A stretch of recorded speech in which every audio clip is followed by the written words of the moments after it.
Coming up at 7:30 will be the first grade match between the same two clubs.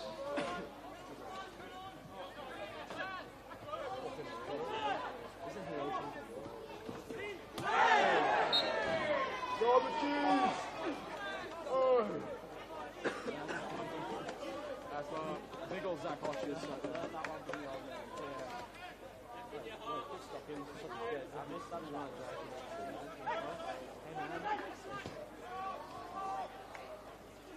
Oh, he's so nice. What is the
How the kids? How are your kids, bro? You look about 35. What was it? Hey, you played well on the weekend. That was a live performance. As soon as I came off. Who was the other keeper? You don't know. Jackson's really going really high.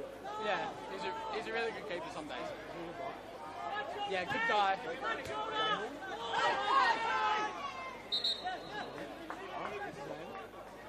Goes in bulk. Very coordinated.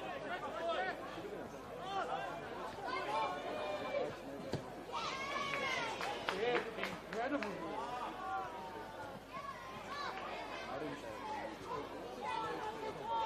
He's one of the best players.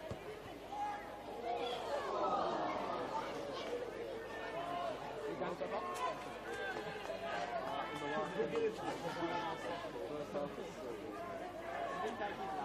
Nothing this much. Only 2 goals. No chance. Okay. Oh! Where is it? Oh, yeah.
Full-time score, Manly United 2, Sydney FC 1.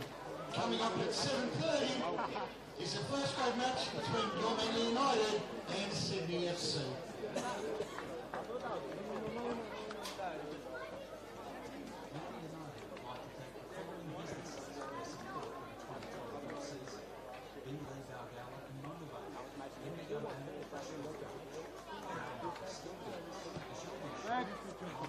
How are we doing tonight? stuff. Good. Doug as well. What? That's it. See you in the front.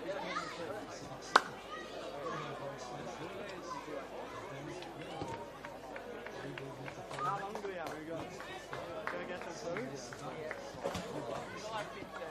Okay.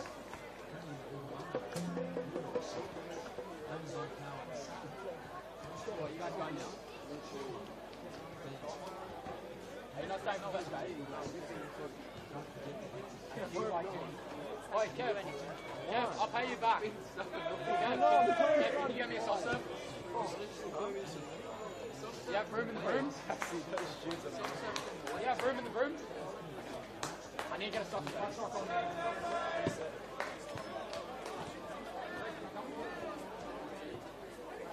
Stay with you. Hold on to my back.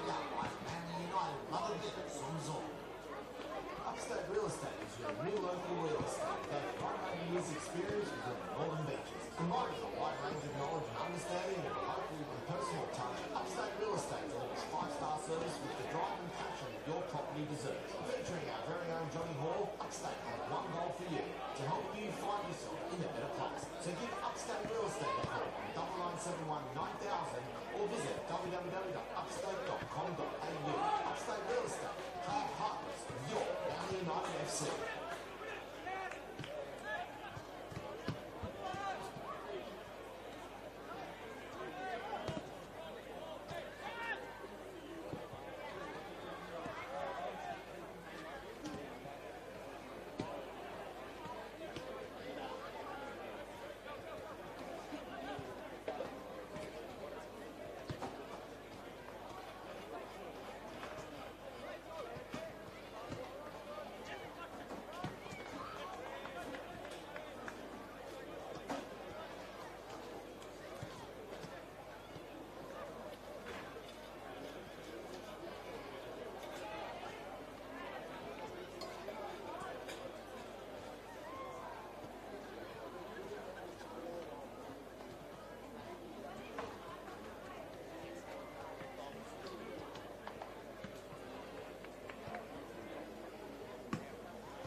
Good evening again, ladies and gentlemen. Welcome here at Cromer Park for your Friday night footy fix. Round 17 of the NPL, first grade between Your Manly United and Sydney FC. First of all, thank you very much to all the Sydney FC supporters and families for making the trip over to the Northern Beaches for tonight. Both teams have been provided. Starting off with our visitors for tonight, Sydney FC. Starting the lineup in 3, Tyler Williams. 4, Joseph Kalisic. 5, Zachary De Jesus. 8, Lachlan Middleton. 9, Bailey Callahan. 10, Tiago Quintal. 18, Matthew Carcella. 19, Mitchell Glasson. 22 and captain, Will Kennedy. 24, by Tilo Camijo. And 40, Alexander Zabadinos. And their bench, in 7, Oscar Fryer. Jacob Brissett in 13. Pearson Carasaya in 16. Joseph Lacey in 29. Mason Hartnegg in 30. And in 34, Blake Bolwell.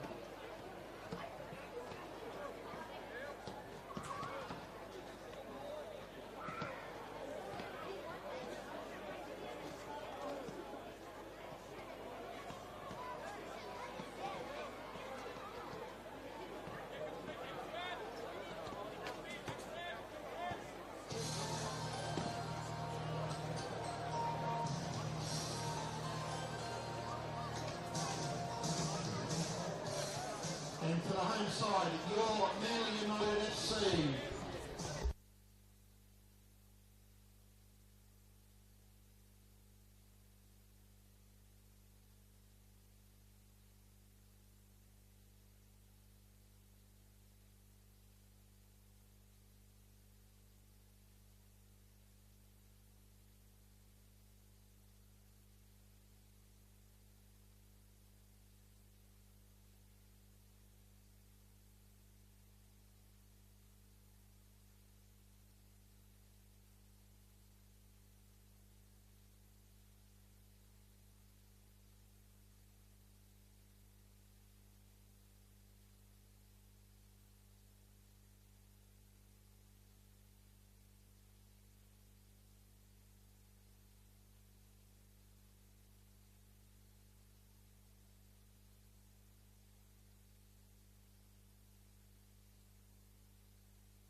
Ladies and gentlemen, please welcome both sides onto the field. Our visitors, Sydney FC and your Manly United FC. First grade, round 17 fixture here at Cromer Park tonight.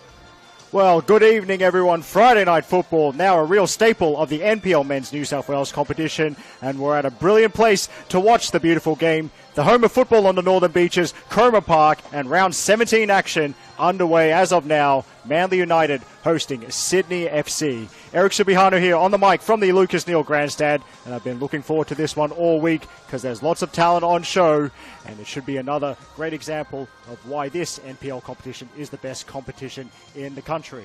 Well, for Manly United, they've been the cardiac kids in the last 2 weekends. A stoppage time penalty from Peter Kakaris earning them a victory 2 weekends ago here at Cromer against Wollongong Wolves. And then last weekend, a stunner from their Spanish star Miguel Baltha, earning a 1-1 draw against St George FC. While for Sydney FC, it's been a long time between drinks for the kids in Sky Blue, so to speak. They haven't won since round 5, but they usually trouble the scoreboard, and they have some of Australia's best young talent, so Manly United certainly cannot take this one easy. Might have just enough time to get through the two starting lineups. So firstly, for the home side, in goal, number 1, Levi Kay. Then number 2, the captain, Kieran Paul. Number 4, Jesse Pires. Number 6, Saxon Hillier. Number 7, Peter Kakaris. Number 11, Connor Rose. Number 19, Alan Gunovich. Number 22, Blake Bambashe. Number 25, Rocco Pele. Number 29, William Falder. And number 45, Bilal Belkadi. While that Sydney FC starting lineup, in goal, number 40, Alexander Zavadinos. And the rest of them, number 3, Tyler Williams. Number 4, Joseph Kalasic. Number 5, Zachary De Jesus. Number 8, Lachlan Middleton. Number 9, Bailey Callahan. Number 10, Tiago Quintal. Number 18, Matthew Scarcella. Number 19, Mitchell Glasson. Number 22, Will Kennedy, the captain. And number 24, Wataru Kamijo. Right on cue, there's the whistle from the referee, Jake Rose. Away we go. And by the way, a shout out to the rest of the third team, the match officials. Assistant closest to us, Blake Sanchez-Cruz. The assistant on the far side is Isaac Riggs. And tonight's fourth official, a really talented young ref who's making his name and coming up through the ranks in NPL Men's. Fourth official is Jackson Mackey. Header from Pires. Sydney FC looking to make the first real attack as they go a left side. So just in case you're one of those that are less familiar with the two teams out there, or perhaps you're new to this wonderful competition, and if you are, thanks so much for tuning in via the live tab on the Football New South Wales YouTube page. Traditional colours for both. The, shall we say, royal blue kits for Manly United and the sky blue shirts for Sydney FC. Kakera is trying to defend, and it could be an early chance, but it's not, because Isaac Riggs on the far side of Cromer Park has his flag up, or I suppose you could call it the far post side of Cromer Park, named after the bar and bistro that is opposite us, and which certainly is a great place to watch your football and enjoy yourself. You gotta love having a licensed venue inside the confines of an NPL ground, something that Manly United has in common with Sydney University and also Blacktown City, if I remember correctly. But going back to that theme of Manly United bringing the late drama and being the cardiac kids, as Paul aiming for Bumbershay headed away.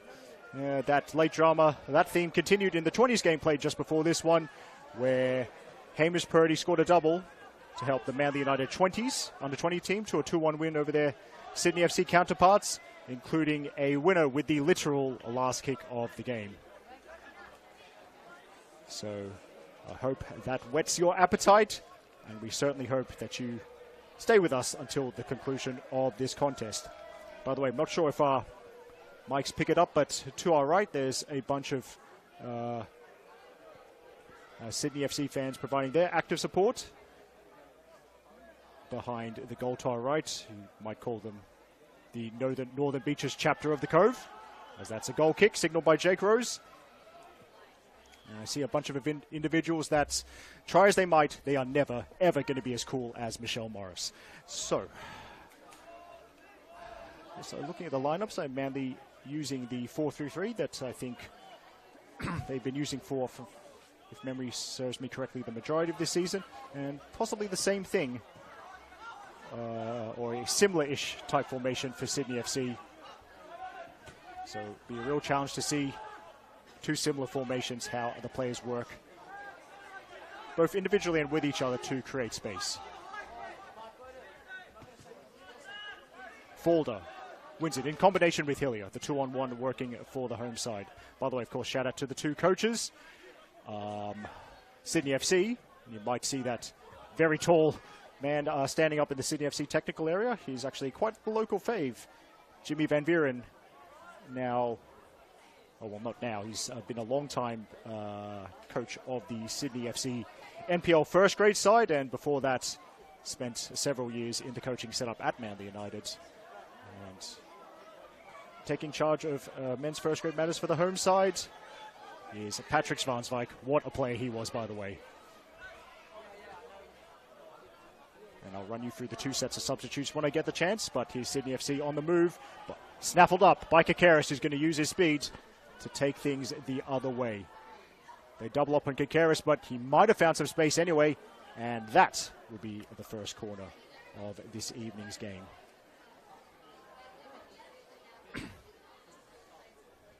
Now, I've been joined by a local refereeing superstar, Vicakovic, who tried to sneak in unannounced, but nothing. I will give shout-outs. I don't need much of an excuse to give a shout-out. Well, thanks for joining us, Ivica. And sounds like he's already enjoying my commentary. Here's the corner, low to the near post, and pretty straightforward clearance. Will Falder will sweep it up for Sydney. Kieran Paul looking for Kakaris, and that should be dealt with, I think, by De Jesus. I will try my best, by the way, but Sydney FC, whoever makes the decisions with their kits, as Levi Kay needs to be the sweeper keeper, and it's a heavy-ish first touch. And off his knee, he's found a teammate. So now it's Bumbershay able to hold it up. And Sydney FC have the defensive numbers, but even so, Peter Kakaris, left side for Manly. He'll stand out with those bright green boots. Hillier right-footed, and it's the first save. Easy enough for Zavadinos. Saxon Hillier left-footed, but with a good right foot as well. Decent contact, but it's pretty simple for the Sydney FC goalkeeper. A quick distribution takes it back the other way. Mitchell Glasson trying to hold it up and did well enough. He's won the throw-in. Kennedy, Sydney skipper for this evening. Goes back to Kalasic. Bumbershay applying the defensive pressure for Manly. Now Kennedy, and lots of Manly players in the faces of Sydney FC on this side of the field. Flags up. Not sure if that was for a foul by Glasson or an offside, but I suppose it's pretty much the same thing as far as Manly are concerned. And Jake Rose just checking to make sure that Manly's captain, Kieran Paul, is okay. 2 sets of substitutes, so Patrick Zvanswijk has at his disposal, if he needs to, the backup keeper Jay Coates, as well as Zach Svilagoy, Joseph Fox, Benjamin Coop, Miguel Balta, the hero from last weekend, and Stefano Rossello. While on the Sydney FC bench, Mason Hartning is the backup keeper, and the others are Oscar Fryer, Jacob Brissett, Pearson Kasawaya, Joseph Lacey, and Blake Bolwell.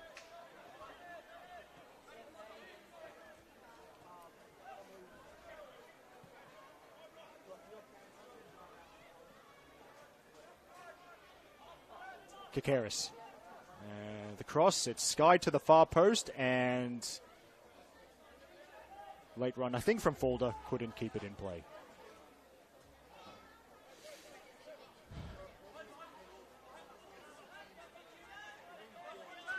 For Sydney FC, they, as I mentioned earlier, usually trouble the scoreboard, and they have scored in each of their last 5 games, but they're right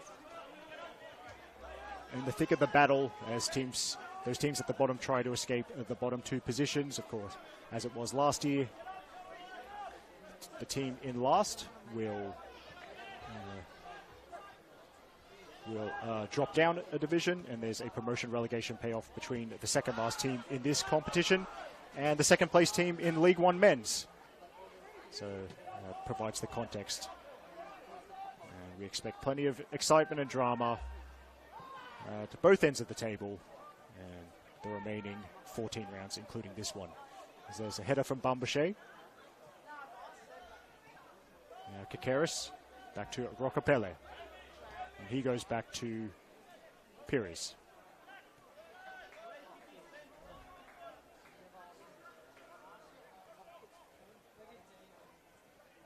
Pele, his first chance to overlap down the left-hand side. Back to Hillier.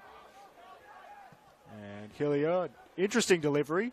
And, well, combination of Sydney players needed to clear it.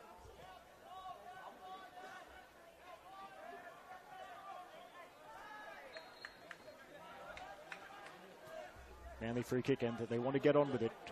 Here's Kakaris. 3 options already in the middle, but first he's got to deal with these 2 defenders. Belcardi glides past a couple of challenges, and then a shout for a penalty, which is not heeded by the match officials.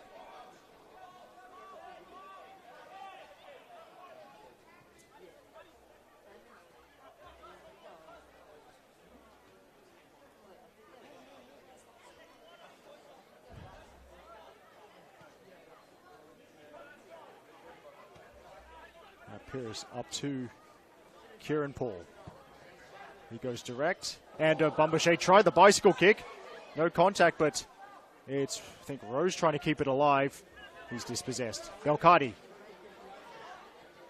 with the second effort for Manly, and he's threaded it through to Paul. He keeps it in, but that's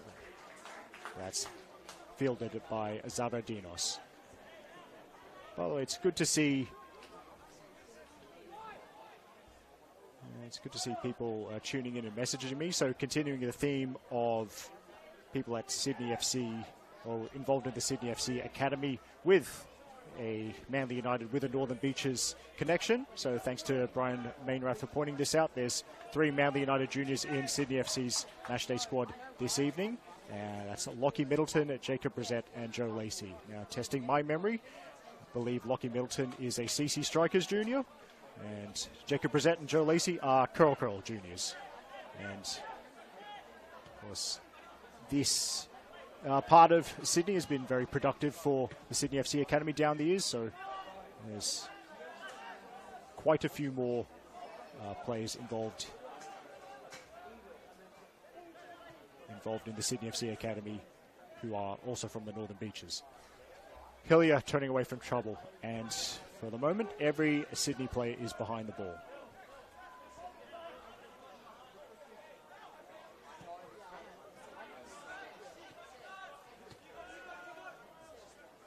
Hillier again. I expect him to get plenty of touches this evening. Now, Aganovic.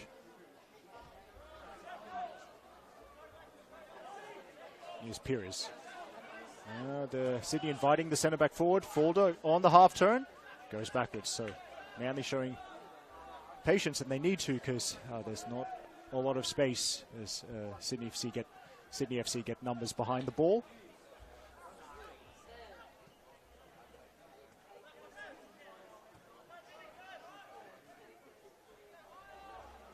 Be a test of Manly United's precision as Belcardi finds Kakaris. Kakaris, little spin to keep it in on the far touchline. Second corner of the evening coming up for the home side.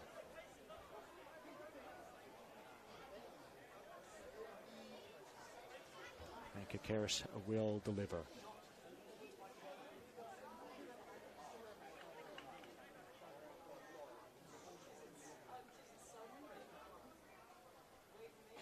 There's a real crowd inside that 6-yard box as Kakaris swings it in, and Pele was trying to head for goal. Instead, it's Hillier. And the trundling effort sent into the night sky.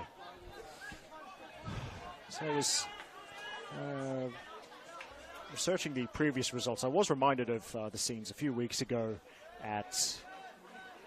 here at Cromer Park when Manly hosted Spirit, eventually winning by 3 goals to 2, but the lights went out in stoppage time,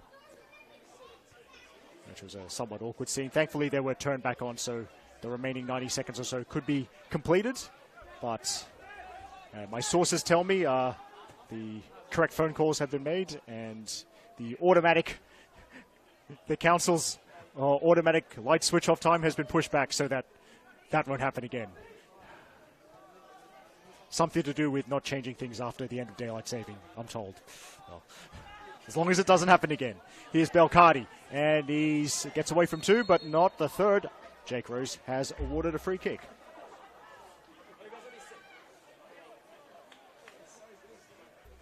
Well, if you're the multi-screening type, we got the rare treat on the Football New South Wales YouTube page, a Friday night women's game, and that's at a venue with a wonderful name, the Village Green, University of New South Wales, hosting Football New South Wales Institute. Full disclosure, my friend's daughter, Abby Lemon, plays for University of New South Wales. I hope she scores lots of goals this evening. But if you have multiple screens, you might be able to watch both games on the go. And that's University of New South Wales versus Institute game called by the commentator they call Pretty Boy, Alexander Molchanov. As the signal and the free kick from Kakaris, trying to find the touch to take it goalwards. It's Connor Rose with the overhead. It goes sailing over the crossbar. It was a good header to play it back into the danger zone. There's kind of knockdowns. Downs can be lethal. Ended up behind Rose. He improvised well, and the shot goes over.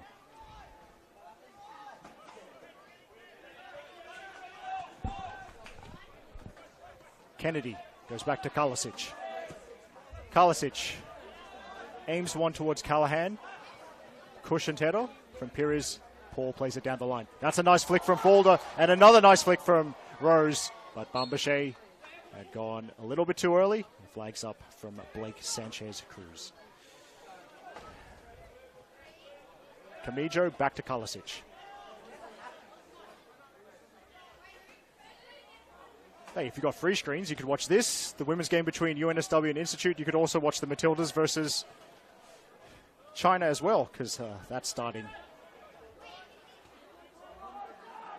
pretty soon. I think 8:10 our time, that game between the Matildas and China down in Adelaide. How good to hear that the Matildas have sold out Adelaide Oval.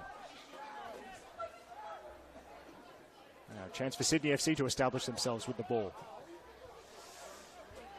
And a tumble and a free kick, so that's promising for Sydney FC.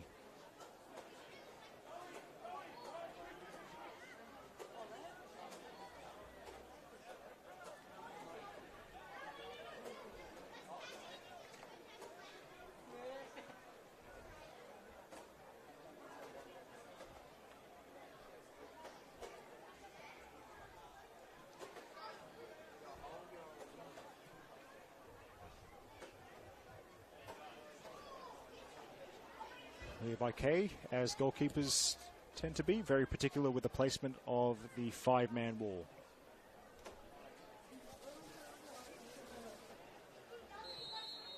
Here we go. And left-footed effort, which that wall comprised of very tall individuals. Blocks. Protecting the keeper now, Kakaris, trying to be the one-man counter-attack for Manly. The support is Cummings, both for attackers and defenders. Peter Kakaris sends it off target. Actually, Peter Kakaris, for those of you with longer memories of niche NPL men's things, he was the winner of the halftime sprint in the 2019 NPL men's grand final when he was a Sydney Olympic player. And clearly that's part of the plan for Manly this evening, to use Kakaris' speed, as he was outnumbered but still able to get the shot away from a decent position.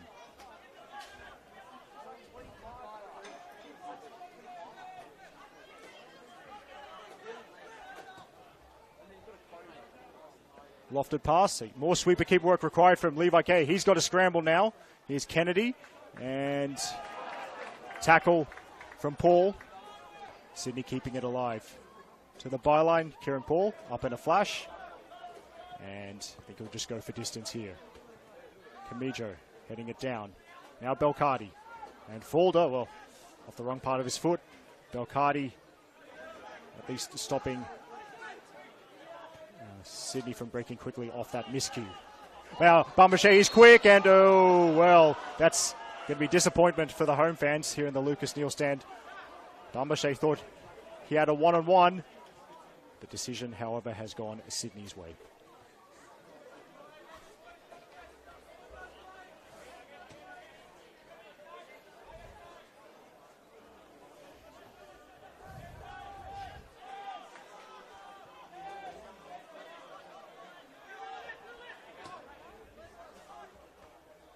Header from Pires, and that's Glasson for Sydney. Back to Kennedy.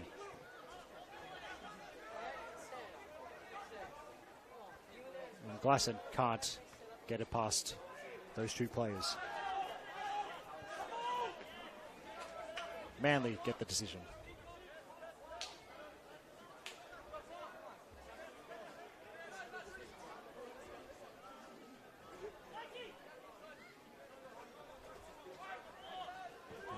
Throwing down the line from Paul. And when in doubt, throw it down the line. Just like that, he's gained about 25 metres.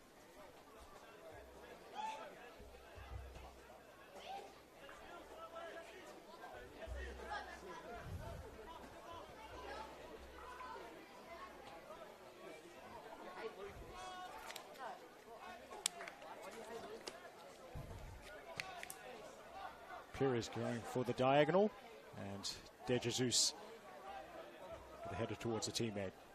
Rocapelle responds. And after that aerial play, it works out for Sydney with Glasson.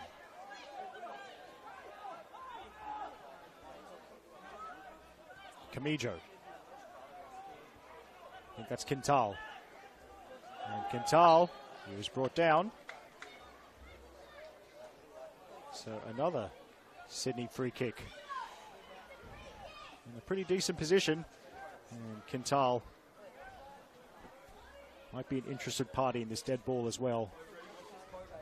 Especially because he is left-footed. This is close to the perfect position for a left-footed set-piece taker. I mean, ideally for the left-footers a little bit closer, but as Jake Rose, I think, has decided that we need a new match ball. Thanks to that ball kid on the far side in front of the physio's office here at Cromer Park. And go on. And it's over the wall and hits the supporting pole behind the net there. I think that was Scarcella. It was a decent effort, but not quite dipping in time.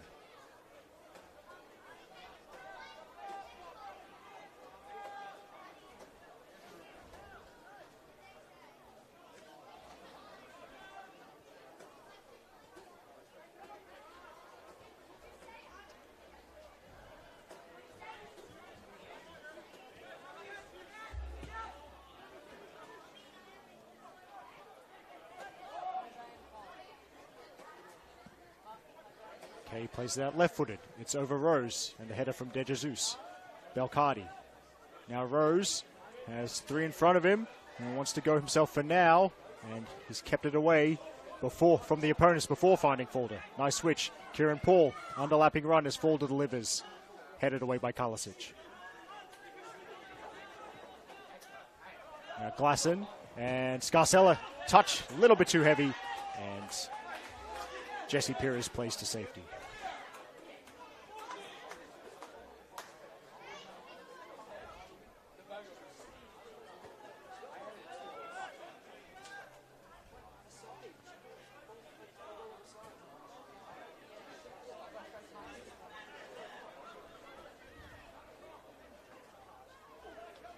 Will Kennedy with a giant long throw. Sydney FC might want to use that if they got any attacking throw-ins, especially down the left-hand side.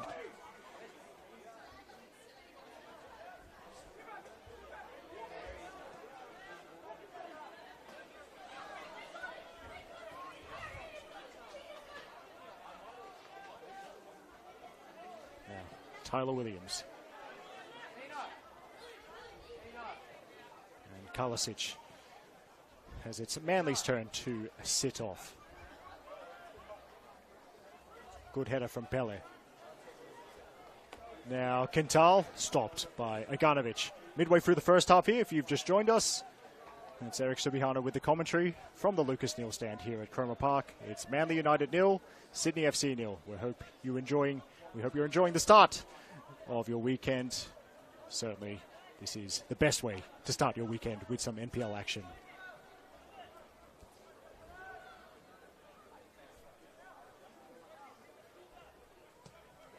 Zaganovic once again looking for Kakaris. It's over De Jesus, and Kakaris quick enough to stop it from going over the sideline. Decent cross, and it was curling beyond Rose. Good header away, I think, from Kalasic. Will Fulder now. And the second defender coming. So the numbers, well, they won that little battle for Sydney, but Manly now keep it in the box. Bambouche, it's cleared by Kalasic.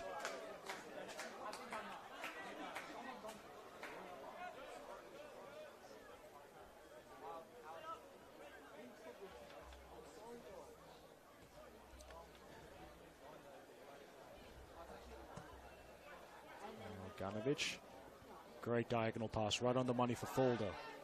Kieran Paul. And Fulder again. Nice pass with the outside of the foot. So Kieran Paul with the delivery into the middle, and it lands on the roof of the net.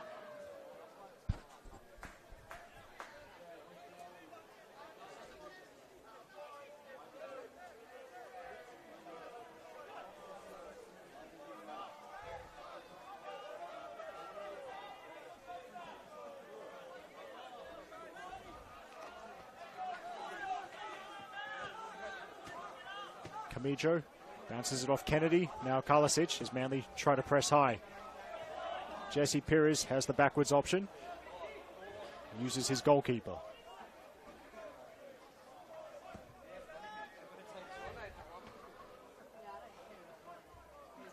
Good header, which asks the questions of the Manly defence. And sweeping up, I think that's Lachlan Middleton.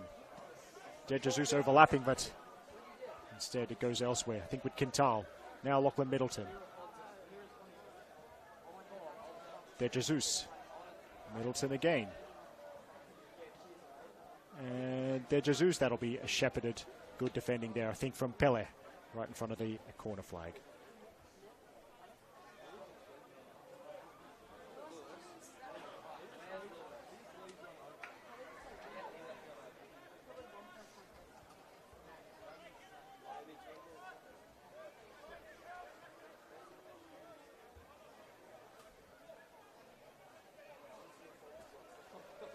Kay waves everyone away, sends it into opposition territory. That's a good header from Middleton. By the way, shout out to Lachlan's brother. Lachlan's twin brother, I think, Jared, also part of the Sydney FC Academy. As Rose puts the pressure on Williams, Zavadinos clears towards halfway.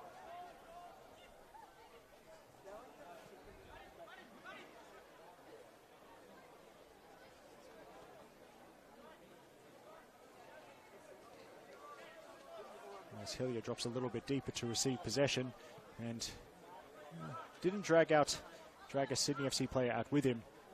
As Sydney FC, perhaps in response to kind of recent events, they haven't kept a clean sheet since round 10, a 0-0 draw against the Sutherland Sharks.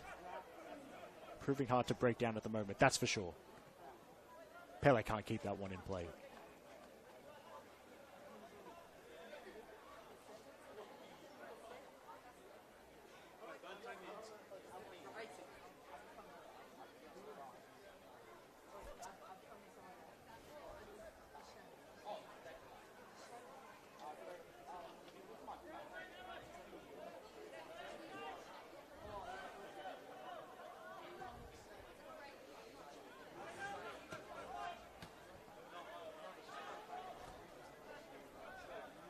Camijo. Reds run through. And some nice looking passing in the middle part of the field for Sydney before they spread it out wide to Kennedy. And Kennedy kind of trying to force his way through, not successful. Now Falder, and uses his body well, wins the free kick.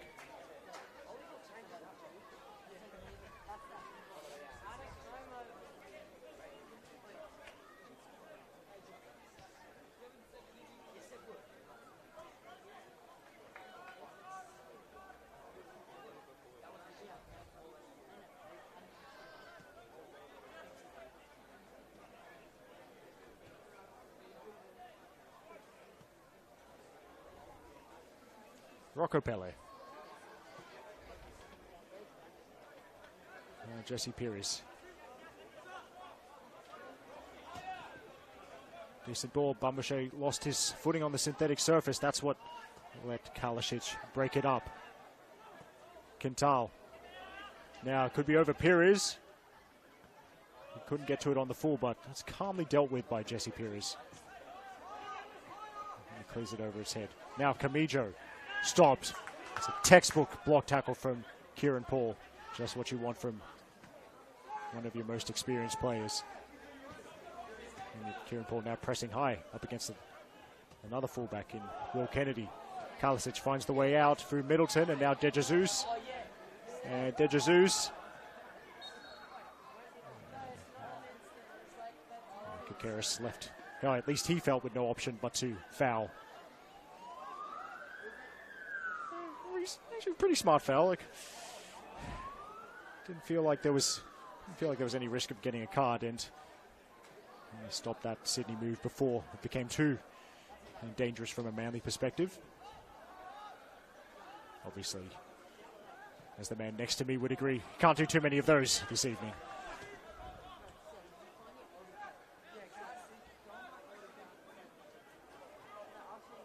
Middleton now. De Jesus again in possession. Quintal bounces it off Camijo, but then Belcardi is there, and Belcardi's actually won the free kick.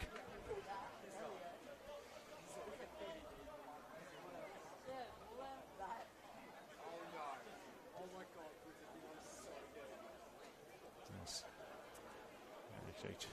Just checking my YouTube streams here for those of you who love multi-screening up that women's game between NSW and Football New South Wales Institute at the Village Green, called by Alexander Molchanov, now underway. There's a strong tackle from Camijo, then Callahan, and he's put that way too far. Sorry, Glasson put that way too far in front of Callahan, but that's a nice interception from Scarcella. Middleton. Quintal wants it on the left boot. Middleton forced backwards, but nice ball. De Jesus. And good defending from Kakaris. Rolls reversed from what we've seen for most of this game. Kakaris this time forced it into some defensive work.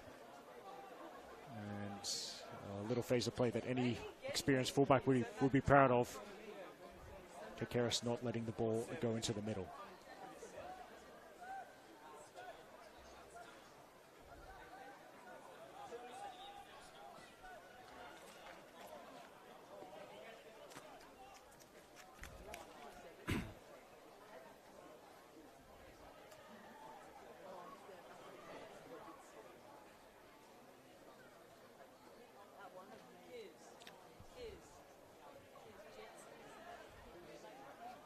Long throw and a decent flick on.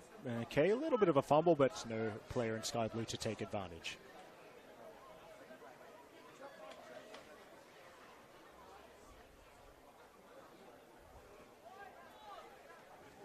Of course, this is the first of 8 NPL Men's New South Wales games to be played this weekend. So 5 tomorrow, 2 on Sunday. And the action continues tomorrow at 3 p.m. when Western Sydney Wanderers face Hills United. And if you want to watch that one, well, that's behind closed doors. So you'd have, unless you've got the right connections, you'd have to listen to the dulcet tones of the Adonis Will Gotsis, as he calls Western Sydney Wanderers versus Hills United tomorrow at 3 p.m. Sydney free kick. And also 5 p.m. tomorrow, Central Coast Mariners versus RPL Leichhardt from Praloom Park. I presume that's called by the voice of Central Coast football, Pete Pryor. And 5:30 p.m. Spirit versus Sutherland Sharks from the Arctic Circle. And 7 p.m. tomorrow, Marconi Stallions versus Rockdale Ilmenden at the Palace, Marconi Stadium. And 7:15 p.m. tomorrow, St George City FA versus Sydney Olympic from Penshurst Park. Ooh, nice touch off the heel from Connor Rose. Bumbershay ahead of him. And look for him, Joey Karlasic with excellent positioning. And the final 2 games of the round Sunday at 3 p.m. as Bumbershay finds Connor Rose outside of the foot shot. Looked interesting, but then ended up swinging wide. But yes, 2 NPL men's games, Sunday 3 p.m. where firstly the team some people call the pride of Western Sydney, Blacktown City. They host St George FC at Landon Stadium. And the other 3 p.m. Sunday game down at Albert Butler Memorial Park with Wollongong Wolves hosting Sydney United 58.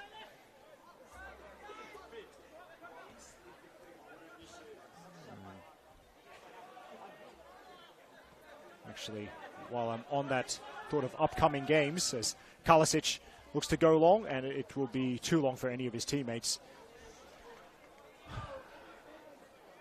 We have Australia Cup round 7 action coming up, so that's the final round before the national round of 32. And we already know the first Football New South Wales representative into the national round. Blacktown City defeated Inter Lions by 5-1 at Majors Bay Reserve on Tuesday. But those other round 7 clashes next week, Tuesday, 4th of June. Well, what a big one this is. It's the Derby d'Italia, RBL Leichhardt versus Marconi Stallions. And it's also RP's return to Lambert Park after they redid the synthetic surface. Good header there from Will Kennedy. So that RPL Marconi Cup game, Tuesday, 7:45 p.m. at Lambert Park. And then on Wednesday, Rockdale Ilmenden host Phoenix FC from Eastern Suburbs Football Association. What a great job they've done to get to the final round of New South Wales qualifiers. I'll hold that thought as interesting looking run, I think, from Scarcella. Now Glasson could find his way through. Mitch Glasson outside of the foot effort, and he keeps it alive. Up for grabs on the edge of the 6-yard box. Bilal Belkadi coolly runs it out of the box. Now Connor Rose towards Bumbershay. That's cleared over the touchline. Yes. Right, going back to next week's Australia Cup games. Yeah, Rockdale Ilmenden versus Phoenix FC from the Ilmenden Sports Centre. Wednesday, 7:30 p.m. And then Wednesday, 8 p.m. It's a rematch of the 2022 Waratah Cup final where Northwest Sydney Spirit shocked most observers. Spirit versus Sydney United 58, Wednesday 8 p.m. at the Arctic Circle. And all of those 3 games, as I said, for a place in the Australia Cup round of 32.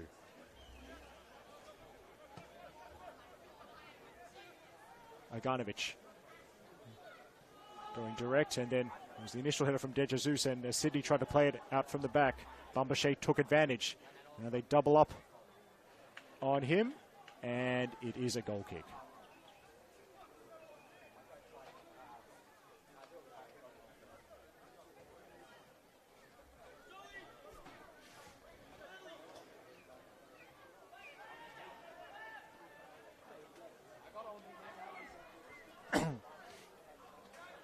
Here's Karlasic towards Kennedy. Good touch right in front of his coach. Probably the best place to have a good first touch. As he's Scarcella. He was up against Hillier, decided to go backwards. Good body strength there from Kennedy. And Glasson has got the better of Pires there. A little bit of room as well. Quintal. Right-footed effort, and it's in. So that is the opening goal. Nope. We all got excited a little bit too early. That is not the opening goal, courtesy of Isaac Riggs, assistant on the far side. And he's ruined Sky Blue joy, although up the Sydney FC fans behind the goal to the right, they're just realising it now. So, yeah. Flag is up against Bailey Callahan. Manly going the other way, and this could be an effort for Hillier, and it's just wide. That's a not-so-weaker right foot that Saxon Hillier has. Second time he's tried the right peg. It had Zavadinos diving at full stretch. It's gone just wide.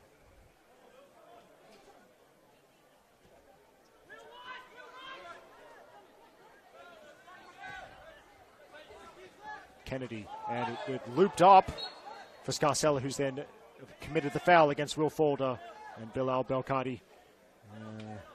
Not best pleased with how his young teammate has been treated. Of course, younger teammate Bilal Belkadi, certainly not an old man by any means.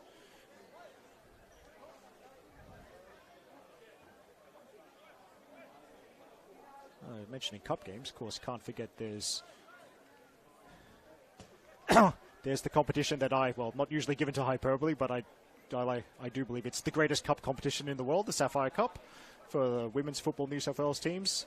We had the round 4 draw recently, and the games are starting to trickle in on dribble. So Thursday, 6th of June, at the incredibly cold and presumably wet North Taramara Recreation Area, Northern Tigers versus Bankshire Tigers from the St George Association. Belkadi sweeping that one up. And then, in a few weeks' time, Wednesday, 19th of June, at the Arctic Circle, Northwest Sydney Spirit versus St George FC from League One Women's. Manly United women's team, they've drawn Sydney University in round 4 of the Cup. Stay tuned for details on when that game will be played. And sticking with the Northern Beaches team, the last Manly Warringah Women's Premier League team left in the competition, Seaforth. They've drawn League One Women's league leaders, Hills United. And for Seaforth, that will be a home game, so it remains to be seen whether they'll use Seaforth Oval or they might move it here to Cromer Park. If they can find the space, of course. It's got to fit in with Manly United's requirements. Strong run from Glasson, but overran it at the end. Good pressure from Hillier. We're approaching half-time. The stalemate still in place, 0-0 between Manly and Sydney FC. Will we see something before the interval to change the half-time team talks? By the way, as it's played on the far side to Roccapelli. As usual with these Friday night games, a great crowd on the deck at the far post.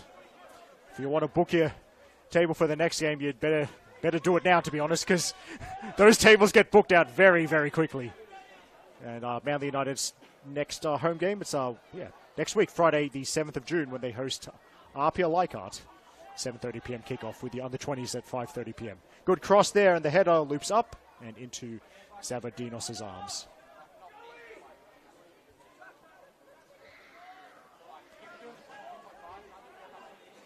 Speaking of Manly home games, the women's team, they've got a massive game on Sunday at 5 p.m. here at Cromer Park. 4th versus 2nd, Manly United hosting Apia Leichhardt. Nice header from Folder towards Connor Rose, but then Kalasic able to get it away and forward and towards halfway. Scarcella outnumbered. Connor Rose will try again. And then it'll go back for the free kick. And it's going back to the Manly women's team, their next game. Big top 4 clash, Manly United versus Apia Leichhardt at 5 p.m. So like to think there'd be a good crowd on the far post for that one as well. 4th versus 2nd. Certainly a big game, needs a good commentator. So, yep, you guessed it. I'll be calling that game between Manly and Apia Leichhardt.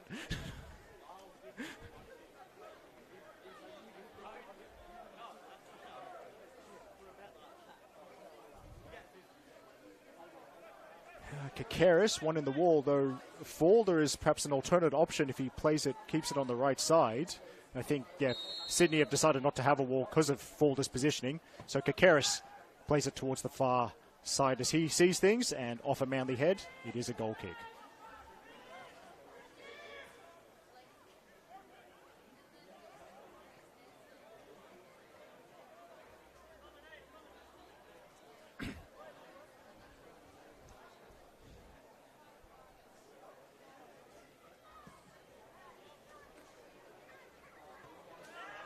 off the long goal kick. Good header from Aganovic.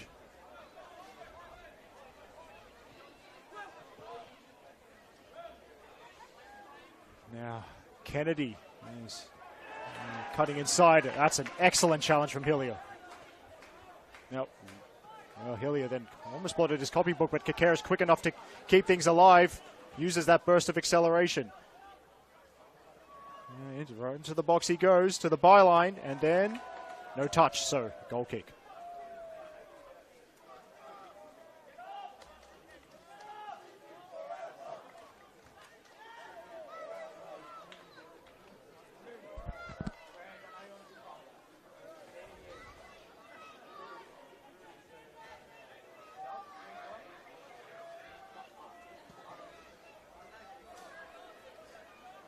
Another long kick, goal kick from Zavadinos. Callahan trying to keep it alive. A little bit of head tennis here in and around the centre circle. Hooked forward by Middleton. There's the touch from Callahan. Good target play.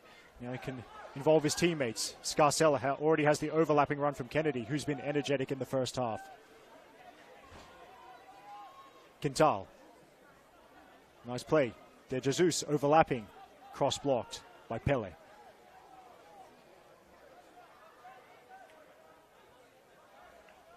Sydney try again, and Pele, excellent use of the body. Is at left back, can also play at centre back. Rocco Pele, who started the season in the Manly under-20s team, but his performances deemed good enough to give him a chance in first grade, and he certainly has taken that chance so far. Showing his versatility as well is Rocco.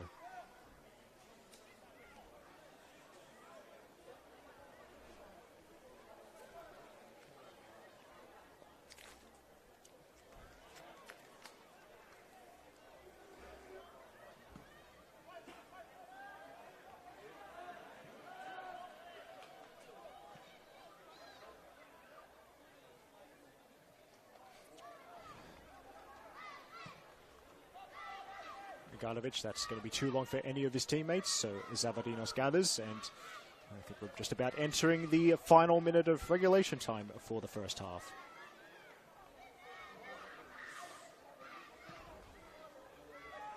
Let's see if I remember to look at the fourth officials board for once. As Levi K gives the shout, Kieran Paul leaves it for him.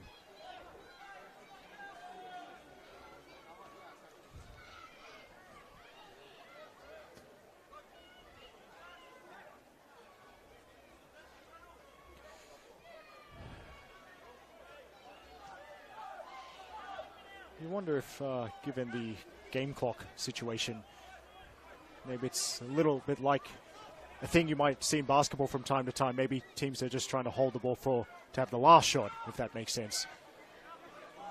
There's certainly enough time for one more chance before Jake Rose blows for halftime. In fact, well, there won't be. He's decided that there will be no time added on, so it's goalless, 0-0 between Manly United and Sydney FC as the teams head to the dressing sheds. And for the hosts, Peter Kakaris has looked dangerous and threatening the right-hand side of the Sydney FC attack, while Will Kennedy's been impressive for Sydney FC, as has Tiago Quintal. But this is Eric Subihano on the mic from the Lucas Neal stand. We'll take a short break, about 10 minutes or so, and then we'll be back for the second half from Cromer Park.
Once again, ladies and gentlemen, welcome to Cromer Park for your Friday night footy fix. Round 17 of NPL New South Wales, first grade, between Normandy United and Sydney FC.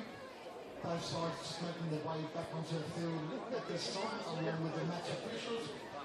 The scoreboard currently leads Manly United 0, Sydney FC 0.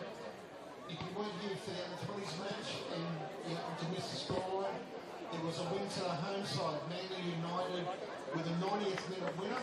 Manly United 2, Sydney FC under-20s 1.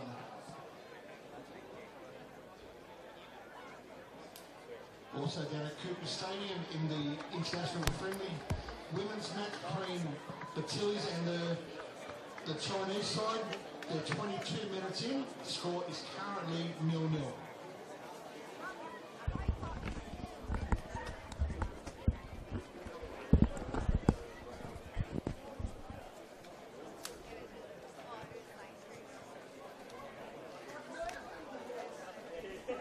Welcome back to the second half of our coverage from Cromer Park. Round 17 NPL Men's New South Wales action.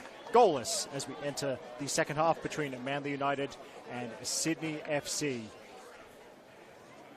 I didn't see any board work from tonight's fourth official, Jackson Mackey, so I'm going to assume the two teams are as they were to begin the game. And if you missed it at the top of the broadcast, I might try and do a reminder of the two sets of players out there for both sides. Shake Rose currently stalking the synthetic surface. I think he's making the universal signal for ball. So currently, I think Ben Coop, one of the Manly substitutes, has obliged. So there it is. The little white object that everyone is going to chase for 45 minutes. We've got one of those, and we can get underway. Manly in the dark blue, attacking the goal to our left. There's the whistle. The second half is underway. Sydney FC in the sky blue jerseys with the dark number. Immediately, Bumbershay stooping to chest a ball, looking for Kakaris. It will be a Manly throw right in front of the Lucas Neal stand.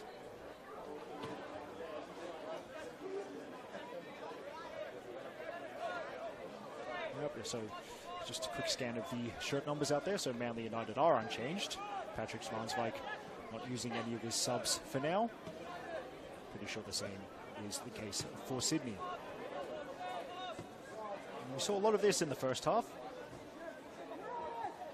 As I said, Sydney FC have not kept a clean sheet in their last 7 games. Off touch off the chest from Pele. Gets past 2 players and trying to get past the third as well. Finds Belcardi, broken up by Camijo. Spins towards Paul. Now Rose. Connor Rose, little dink. Kakaris keeps it alive before he stops. Nice clean tackle when you need those tackles to be clean when you're a defender inside the box.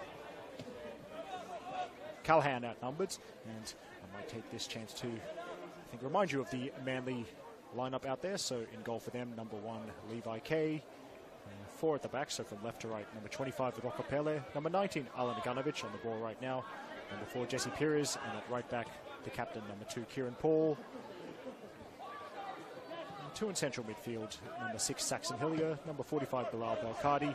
On the left, Peter Kakaris, looking to get a hold of this one now. On the right, number 29, William Falder. And actually, as you know, on the right is number 11, Connor Rose, and the 2 furthest forward for Manly, number 22, Blake Bumbershay, and number 29, William Falder. So no subs, but potentially Patrick Svansvik swapping a couple of his players just to offer a different attacking threat in this second period. Apologies for the slip of the tongue there. It was sent to safety by Sydney.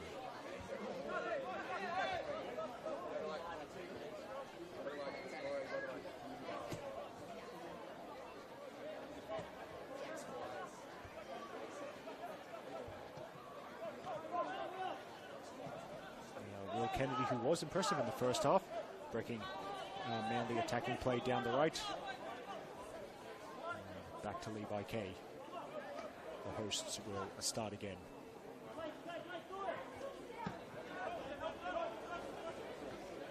Kakaris with the header. Breaks for Rose, and it will make its way eventually to Bumbershay. Up against 3 almost, and no, it's not held, and that's going to be a penalty. Handball against Sydney, and it could be the perfect start to the second half of the home side. I think that's Will Kennedy, who I think it took a touch off Zavadinos' gloves. And despite the protests, Manly will have a shot from 12 yards. Will to have come off, I think, Will Kennedy's left arm. And this is a potentially big moment in the game. Peter Kakaris, as he did 2 weekends ago against Wollongong Wolves, he will take the responsibility.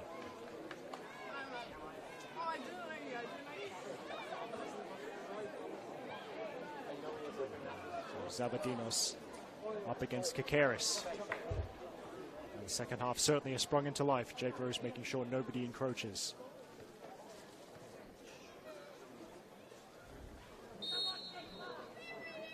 Here we go, Peter Kakaris.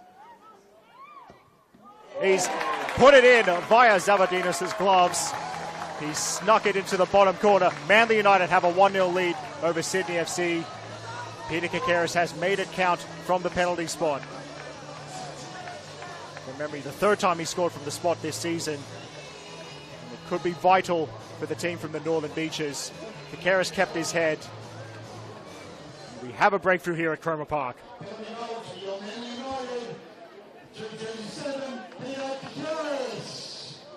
Manly United 1, Sydney FC 0.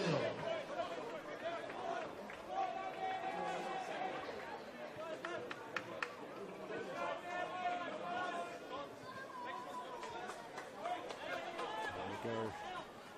By the way, big shout out to tonight's ground announcer Shane. I love his voice on the mic. He's doing a fine job.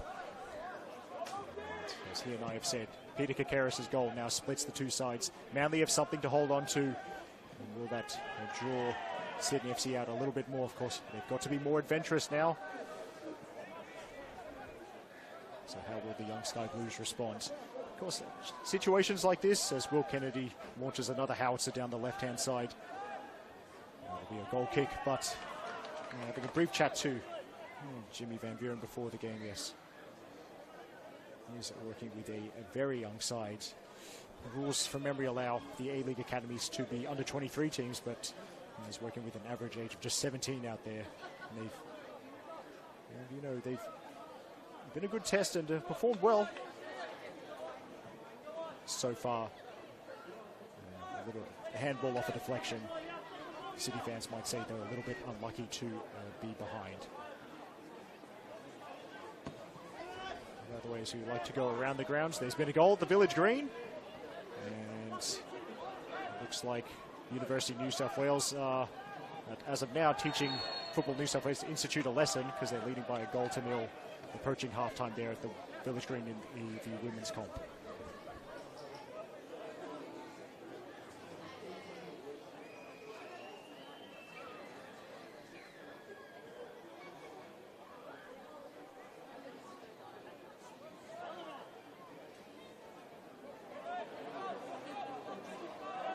K looks like he's going to just play it long.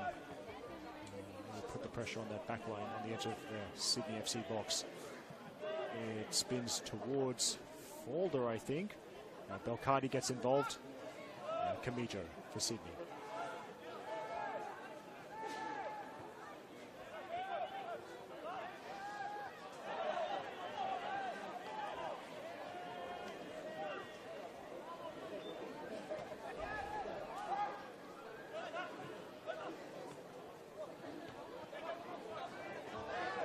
Harris holding it up against, I think, De Jesus. He's forced to go back towards Aganovich.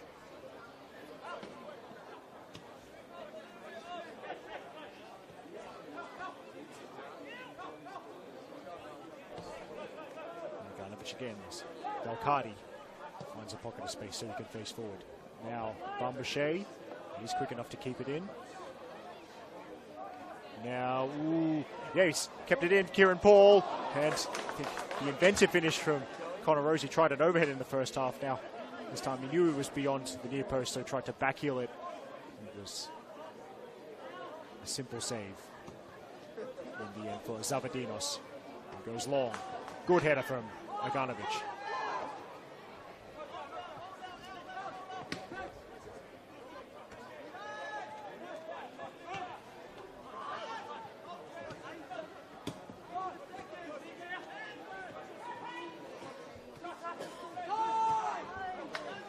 Karis going backwards. Score update from the Women's International Friendly down at Cooper Stadium in Adelaide. China have taken an early lead after 31 minutes. China 1, Matilda's 0. Oh, that's not what the... Don't know if you... Where Mike's picked it up. That's not what the people in Adelaide came to see. Shane on the PA giving us an update as Zavadinos clears. China spoiling the Tilly's party. And the goal on the half-hour mark, they lead Australia 1-0 in that international friendly. Now, Quintal, decent touch. Here's Glasson. Now, Lachlan Middleton. De Jesus, the open player. Cross towards the far post, and not cleared at the first time of asking before Belcardi sends it away. Karlasic looking to recycle. Is Belcardi again, but Middleton, I think it's just about settled for Sydney FC. Yep, the visitors will have the throw-in.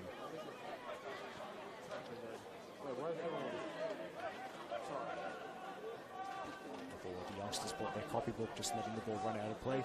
By the way, again a reminder of the Sydney lineup out there. In goal, number 40, Alexander Zavadinos. Back four from left to right. Number 22, Will Kennedy, the captain. Number 4, Joseph Karlasic. Number 3, Tyler Williams. And number 5, Zachary De Jesus. Central midfield, number 24, Wataru Kamijo. And number 8, Lachlan Middleton. On the left, number 18, Matthew Scarcella. On the right, number 10, Tiago Quintal. Number 2 up front, number 19, Mitchell Glasson. And number 9, Bailey Callahan. Belcardi trying to walk the tightrope and has kept it in play.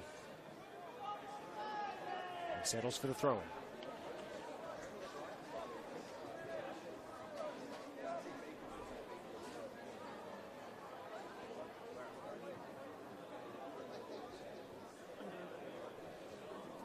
Short throw. Back to Paul.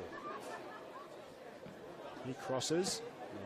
Would have been awkward for Karlasic. The momentum kind of died on him as it got to Sydney's number 4. They do end up getting it away.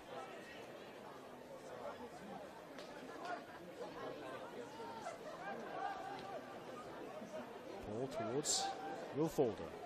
Another of those players who's been promoted from the 20s into the first grade side after impressing in the early part of the season.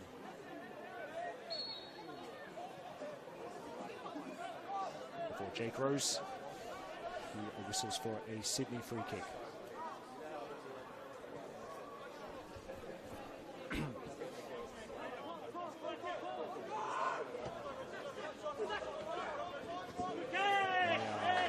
Jesus stopped by Kakaris.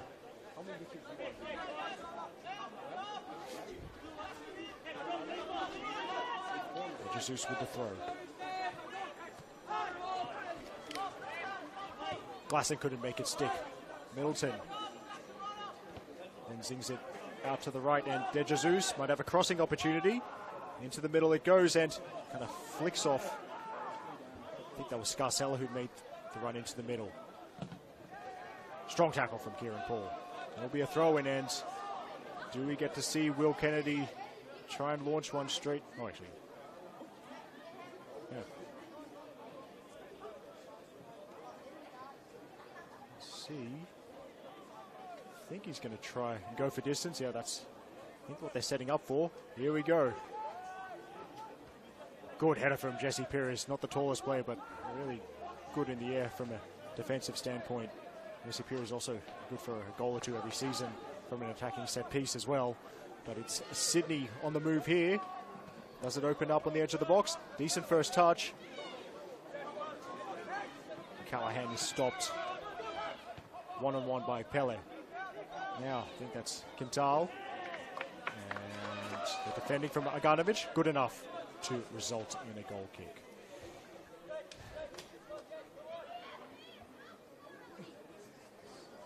Speaking of streams coming up, I mentioned all the men's games in the first half. So yeah, the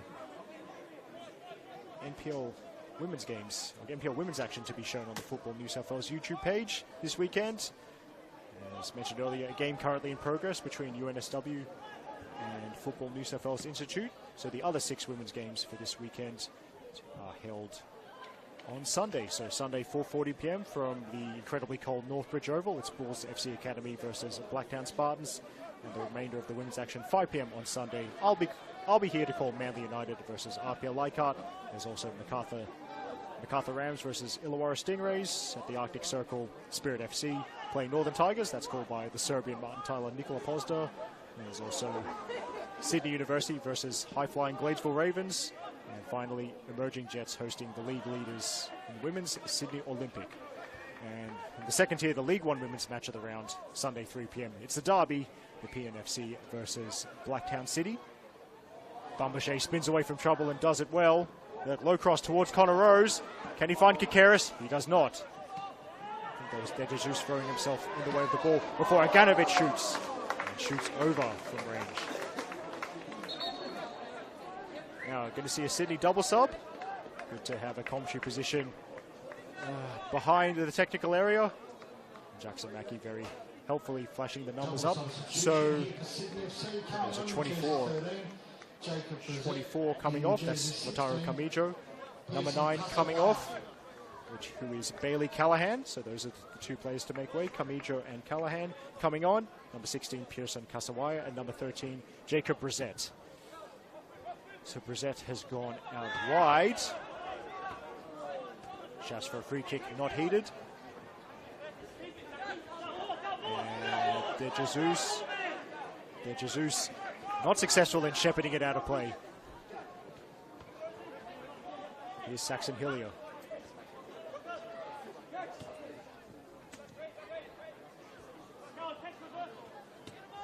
Just trying to figure out kind of what positional swaps, if any, Sydney FC have made. So Jacob Brissett now on the right-hand side for Sydney. Tiago Quintal now up front alongside Mitchell Glasson. That's one of them. And here's Pearson Kasawaya. He looks to be overlapping from left back. And Kasawaya, well, that's surely offside. Yeah, Blake Sanchez Cruz agrees. That was one of the more simple decisions.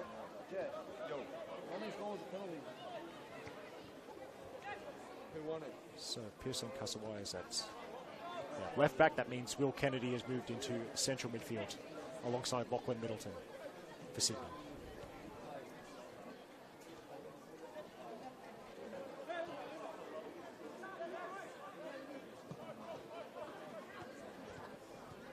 Scoop forward by Pires. And Falder, did he get the better of Kasawaya?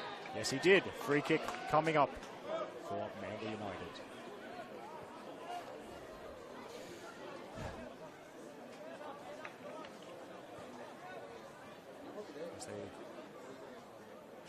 As they set up for this free kick, I'll just finish my thought about streams coming up. Yeah, League One Women's Sunday 3 p.m. on Football New South Wales YouTube page. Western Sydney derby between the PNFC and Blacktown City, called by Bo Clements. And I like this one, the League One Men's match of the round, the second tier match of the round, Saturday 7 p.m. from Poppendetta Park. Mount Druitt Town Rangers versus SD Raiders, called by Nicholas Kutniak. This is especially interesting to me because they built a new media box at Poppendetta Park, mainly because Nicholas kept pestering Mount Druitt Town Rangers till they built one. So now he gets the call from it. Anyway, Kakaris with the free kick. Bumbershay backwards. Hillier shoots. It's decent height, but not decent accuracy. Goal kick. You calling that? You reffing that one, Ivica? Oh, just wondering why you were nodding. Yes. I've been told of joking conversations between Mount Druitt and Nicholas Kutniak. Kind of half joking, half not. You've cost us so much money. Well, at least they got a good media box there. They should really call it the Nicholas Kutniak media box. I think that's fair, given his advocacy for better conditions for us, the media, and also because he's local. He's known as the mayor of Minchinbury. He does call a lot of games at Poppendetta Park, so that'll be a good one tomorrow, 7 p.m. Mount Druitt versus SD Raiders. Kennedy reads the intentions And Belcardi plays it off Kasawaya. And up the line it goes from Paul. By the way, we're about to see the hero for Manly United from last weekend when they drew 1-1 from St George FC. Miguel Bauza has the bib off, getting ready to make his introduction. And if you haven't seen that goal, that equaliser he scored, the equaliser that Miguel Bauza scored to earn Manly a 1-1 draw with St George FC 6 days ago. And if you don't mind multitasking, probably worth scrolling back on the NPL New South Wales Instagram page till you find it, because it was absolutely spectacular. Now, Kieran Paul to the near post, away, and Belcardi almost getting tangled up with Saxon Hillier. Kennedy, I think, playing it away. Now, little potential for a Sydney counter. They'll have the throw in.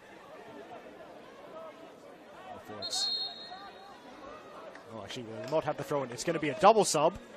And I like this intent because from Patrick Svansvik, he's going to bring two attacking players on. So Miguel Bauza and Benjamin Koop. William Falder, the number 29, is held up there. So the youngster, one of the players subbed. The other player to be subbed is number 11, Connor Rose. So Falder and Rose off, Bauza and Koop on. Coming on in jersey 12, Miguel Bauza. Also Benjamin Koop in 9. Coming off in 11, Connor Rose.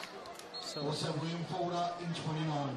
So, yeah, Benjamin Koop, good option to bring off the bench. He's very fast and up against tiring defences. And with Sydney FC trailing, they'll be pushing more and more for an equaliser. That could provide spaces at the back for Koop to run into. And they switch. Looks like Koop's gone centrally. Bauza perhaps the most advanced of that Manly midfield trio. Blake Bambachet's gone to the right-hand side. He's pretty quick, so that could be a good battle on the far post side of Cromer Park between Blake Bambachet and Pearson Kasawaya. Tyler Williams, forwards.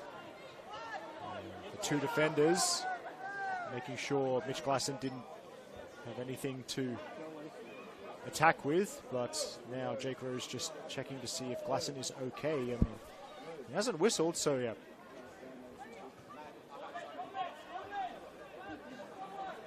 To see that no stoppage required, no physio needed to come on. Now, Williams had a brief look at Zavadinos, who wasn't rushing off his line, so in the end, safety first, clearance over the byline for a corner kick.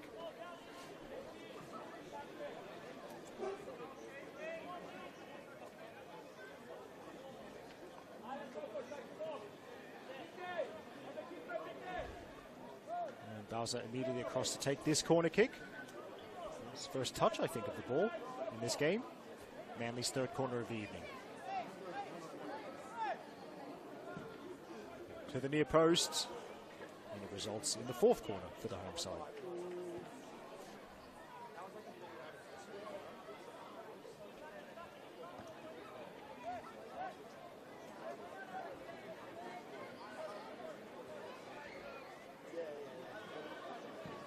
Again, he aims near post.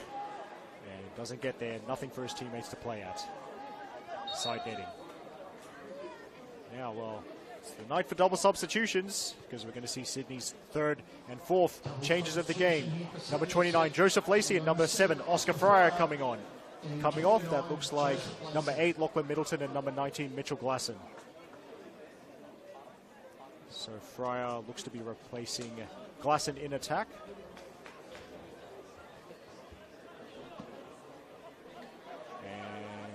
Lacey replacing Middleton in central midfield. Sydney FC players that were replaced. In jersey 8, Lachlan Middleton, 19, Mitchell Glasson. Good header, I think, from De Jesus, and Brissett rewards the run. A decent cross as well, blocked at the near post by Aganovic. Pele scrapping for it. Aganovic again. And then he opts for safety.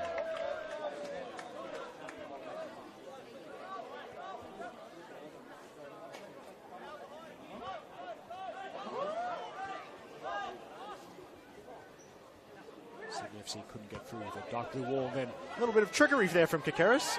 Stationary ball, so he just flicked it up and then sent it into the sky. By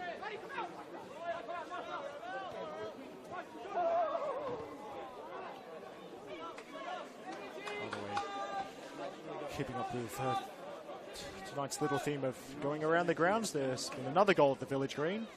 It's gone the way of the students. University of New South Wales leading 2-0 at halftime over Football New South Wales Institute in that NPL women's contest. Still 1-0 here at Cromer Park, thanks to a penalty early in the second half from Peter Kakaris. Manly United 1, Sydney FC 0. If you've just joined us, Eric Subihana here with the commentary from the Lucas Neal stand. Delighted to have you with us on this. It's very cool Friday night evening, certainly not cold, almost perfect conditions for football. A little bit of threat of rain earlier in the day, but thankfully that hasn't affected this game in any way. Nice and dry. Yes, off frame, a bit of a sore one for Zach de Jesus, but he's limping back into position. Hopefully he can kind of run this one off.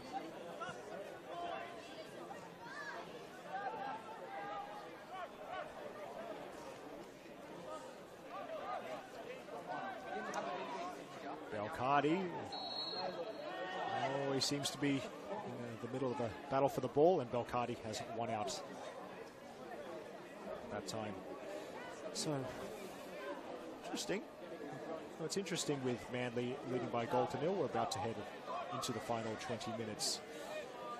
How much game management there is from the team leading 1-0. Certainly be too early to park the bus. Patrick Svanswijk doesn't like his teams to play like that in any case. And certainly with the players out there, you've got Neil Baltha playing.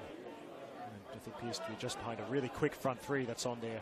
Kakaris, Coop and Bambouche. So it's certainly not the lineup.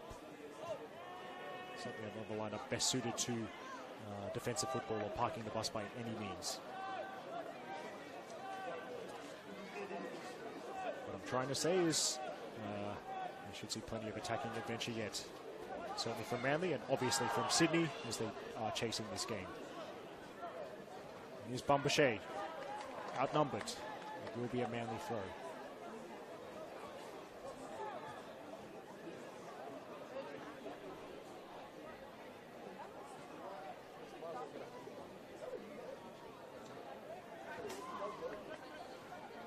And then that doesn't work out. Ladies and gentlemen, I've just had a bank debit card just handed in to myself here in the media room. If you have lost your Visa debit card, and you can tell me what bank it actually is for and the name that's on the card, please come and see me in the front of the media box here on halfway the Lucas Neal stand, please. More good pair work there from Shane on the mic tonight. Community service as well. Someone's lost their card. The first thing I did was check my wallet to make sure it wasn't me. Otherwise, we might have had to stream that. We might have had a stream without commentary for a couple of minutes. I don't know, perhaps some of you might prefer that. Also, the Women's Friendly International down at Cooper Stadium in Adelaide tonight. They've just gone half-time. China 1, Matilda's 0. Kalisic. And now Baltha looking for more spectacular moments. And that shot goes wide, but I think that half clearance from Kalisic really looped up nicely for Baltha. So he's fully entitled to have a go, even from such a distance.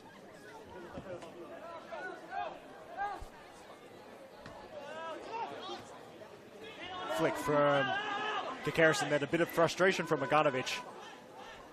As the ball runs away from him.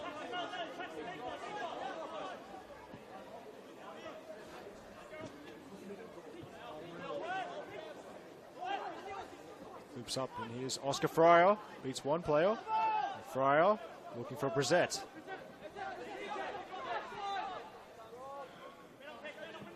Now Kakaris is back defending. Towards Pele. And Pele runs into Brissett. Now Quintal.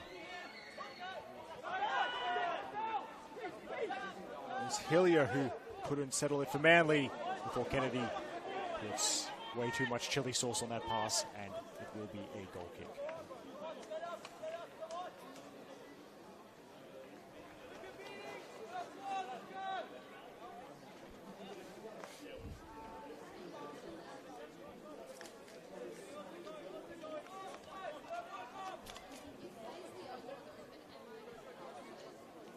Okay, this time goes short off the goal kick.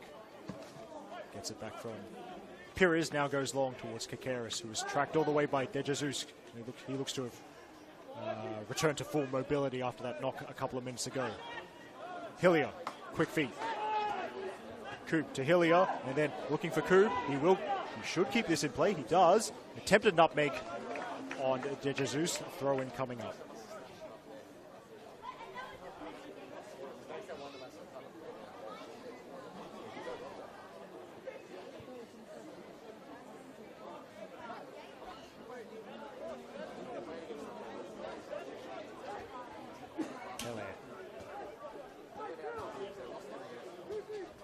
Assesses his options. Another try. There's Sydney not keen to let Manly through for a second time this evening. Hillier runs into a sky blue cul-de-sac now. Quintal. And the Manly players like that. It's unusual for Quintal, such a skillful player, to let the ball run away from him like that.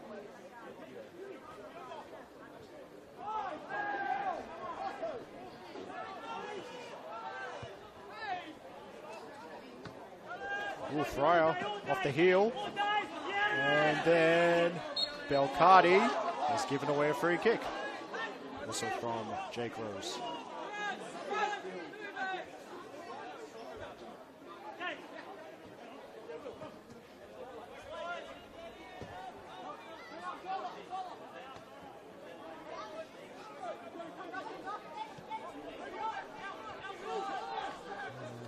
Stefano Rossello getting ready to come on for Manly. He'd be the third substitution, as Bambashe finds himself for the time being at right back.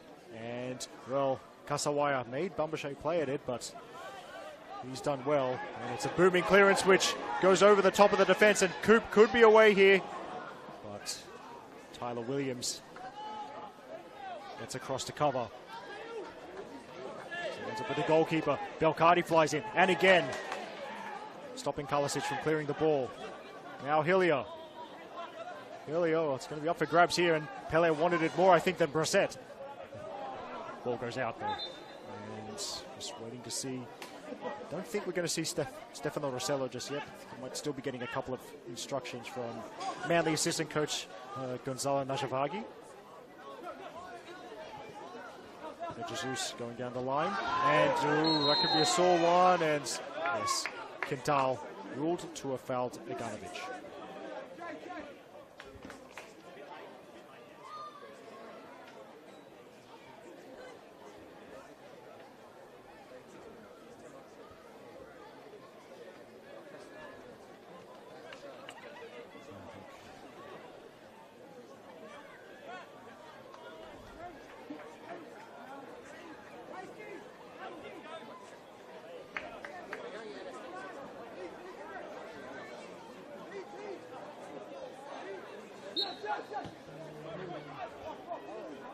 Iganovic gets us back underway, and I think a couple of Sydney FC players maybe not ready for it.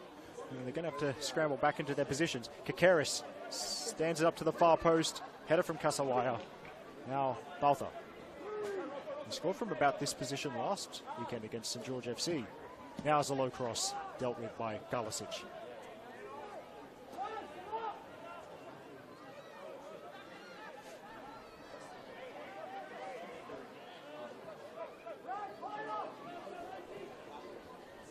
Going back to Levi K. Can't remember any really taxing saves that Levi K has had to make. It's credit to the defense and the defensive structure in front of him. Now Baltha. Good work to find Kakaris. Kakaris, can he sneak it all the way through? Bambashe trying to put the rebound in. It's dropped. Still alive. Still alive. Now Belcardi. And Belcardi, there's a combination of keeper and defender to stop Manly scoring a second goal. Sydney now trying to counter. And Jesse Perez very strong there. He's conceded the throw-in, but there were sky blue shirts streaming forward, so that tackle from Jesse Perez is very important, and it's going to be the fourth double substitution of the evening. I'm so glad we're right behind the technical area here at the Lucas Neal stand. Stefano Rossello and Joseph Fox getting ready to come on. And there's a 6 held up, so that's Saxon Hillier. So presumably Joe Fox is the replacement for Hillier in central midfield. And I think Blake Bambachet, the other player who's making way. Yes, he is. And I think that could be another straight swap. Yeah, Stefano Rossello looking like he's going to jump over to the right-hand side of Manly's formation.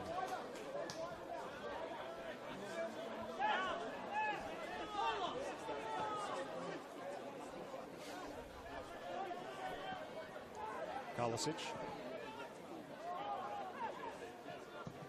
goes all the way to the other number 4, Pires. Now, once again, they're looking to hit Ben Coop early. And Sky Blues now facing their own goal. Coop, obviously with the fresh legs, and ready to press from the front. Kasawaya. And they thought they turned it over. But it is a Manly free kick.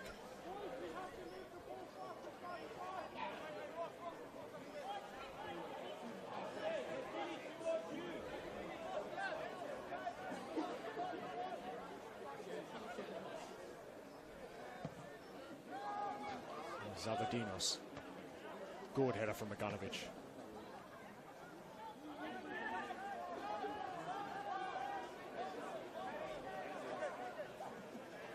Joe Fox obviously back at Manly after a playing spell at Northern Tigers. I'm sure everyone's glad to have his experience. He's been in these leagues for a number of years now. So I'm already giving the instructions to his teammates as Manly look to earn this clean sheet. I believe that would, if they were to shut Sydney FC out tonight, it would only be Manly's second clean sheet of the season. The only other time they kept the shutout was in round 1 against St George FC back in February.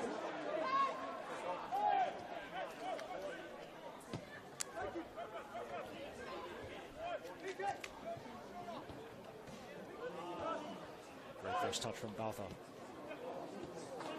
Linking up with Fox. Now Kakaris, tonight's goal scorer. In swinger. Rossello.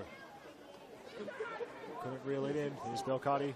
And yet another battle for possession. And Fox, nice clean tackle against Oscar Fryer. So Ben Coop will retrieve near the far touchline. And wins the throw-in.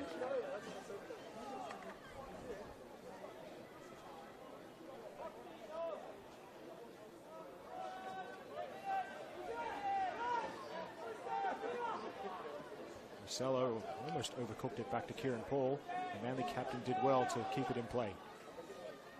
Now breaks for Kasawaya. And the early pass might be on here. Levi K, great starting position. Well outside his box, and it was pretty easy for him to play it clear. Fox. That's nice play from Fox. One of the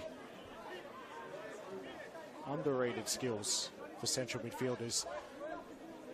Using your body and then knowing when there's been enough contact to win a free kick.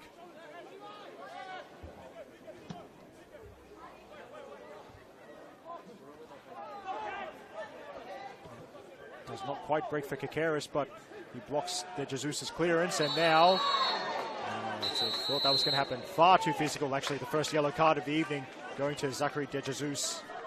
And marker of how this game's been played. I think we're into the 80. Oh, second yellow? Okay. Well, Shane, tonight's camera operator, saying it's been the second yellow, so apologies for that. But anyway, Zach De Jesus, the most important thing for now, into the referee's notebook. And a Manly set piece coming up. Kakaris and Coop just discussing this now. We're going to see the final, fifth and final substitution for both teams, actually. Sax Filagoy replaces Bilal Belcardi. Excuse me. And I see Blake Bolwell, number 34. He's going to come on for Sydney FC as well. So both Patrick Zwanswijk and Jimmy Van Veeren both emptying their benches. I think it might be De Jesus. Yep, Zach De Jesus subbed immediately after the yellow card. Jimmy Van Veeren thinking it's not worth taking that risk with him now in the ref's notebook. Now, will it be the in-swinger from Kincaris, the out-swinger from Baltha, or something different? Joe Fox has picked up a position completely unmarked on the edge of the box. There's two in the wall. Here's Kincaris towards the far post. Header and corner for Manly. Now, let's see. Baltha trotting over slowly to take this flag kick. As we look ahead to upcoming fixtures, as I think I said in the first half, Manly's next game is here on Friday the 7th of June against RPL Leichhardt. They then have a midweek games, the second of our midweek rounds for NPL men's this year, Wednesday the 12th of June, away to Blacktown City at Landon Stadium. I'll be calling that game. And then Sunday 16th of June, Manly are away to Rockdale at the Illingdon Sports Centre. The new man, Svilagoy, up for this set piece. And there's a flick and a quarter of a handball shout. Now Svilagoy, the Jake Rose, quickly getting it out of the way. And then potential for a counter-attack here and 5 forward for Sydney. So Svilagoy has to scramble backwards. He's one-on-one with Brissett. And Brissett tried the reverse ball and too many Manly jerseys in the way. So Baltha not interested in slowing things down at all. And this is a man who never slows things down, Peter Kincaris. He wins the free kick. Great touch around the defender. And he kept going. Tyler Williams into the notebook. As we're about to enter the final 5 minutes of regulation time.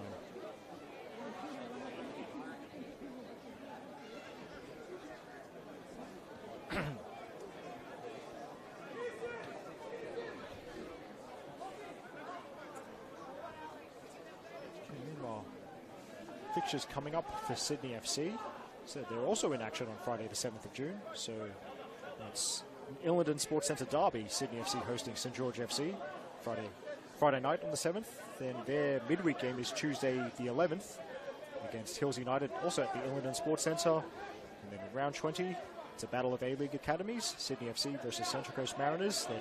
The Sky Blues travelling up to Plume Park. Now played low, and then Svilagoy couldn't control. And Kieran Paul, and I'm noticing Sydney leaving players up for these set pieces. They've got to take the risk now as the tackle coming in from Bambashe.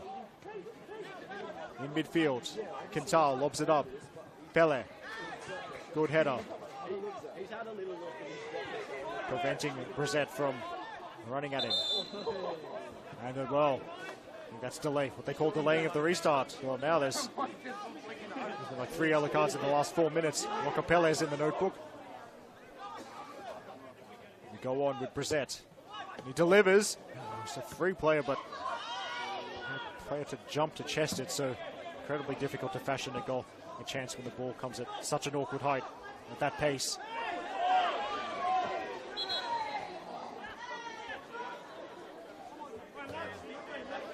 He's not happy with the position of the throw-in. Take 2. With the new player, Blake Bolwell, who is slotted in at right back, replacing Zach De Jesus. Not much distance in the clearance. Brissett. Lots of options for him. There's the defensive header. Pele, direct. Coop and Baltha trying to head it towards Kincaris, and off the touch off Bolwell. Now Kincaris get right into the penalty area. Here he is, and then Williams blocks the cross, corner kick. But we're definitely in the time of the game and with the game situation, Manly certainly aren't going to hurry with this one. So we see well. Jimmy Van Veeren leaving 3 players up, plenty of speeds for any quick break off this set piece. If Sydney can clear, because it's Brissett, Fryer and Kasawaya who've been the players left forward. Baltha fully in game management mode, walking slowly over to take this one.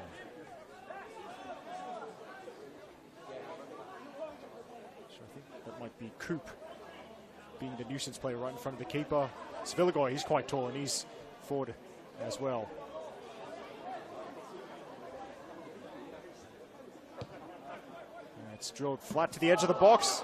And Rossello sends that high and wide.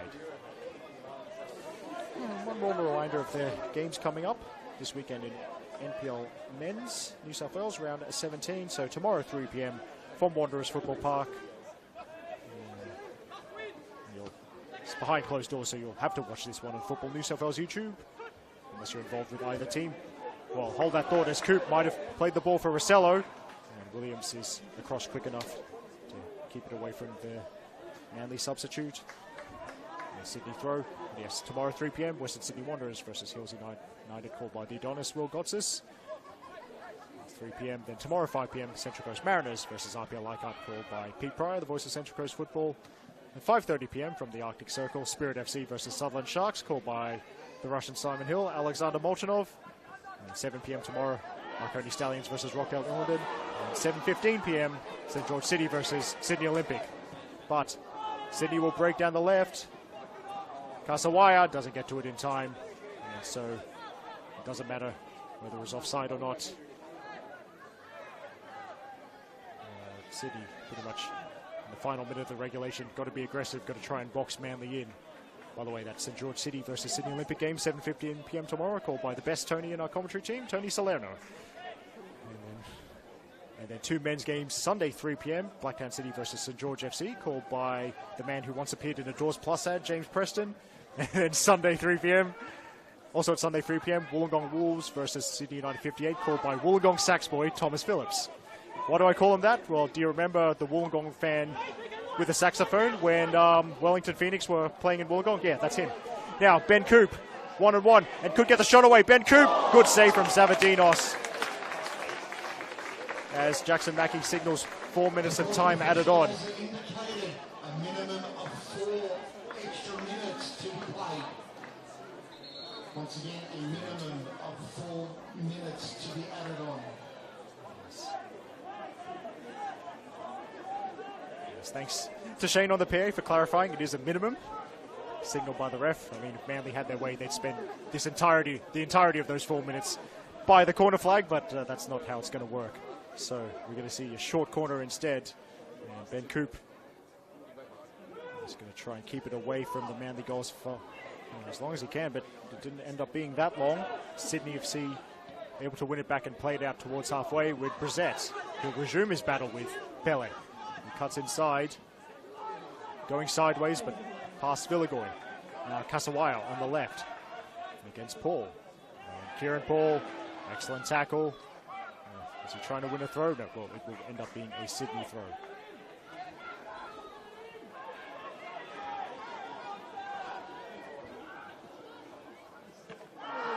Ooh, that's a crunching one. Manly free kick. And another yellow card. So the officials, after not many yellow cards, there's suddenly going to be a fair bit of admin that they'll have to do post-game. A knowing nod from Ivica Kovic, yes. Got to make sure those cards and dribble are entered correctly.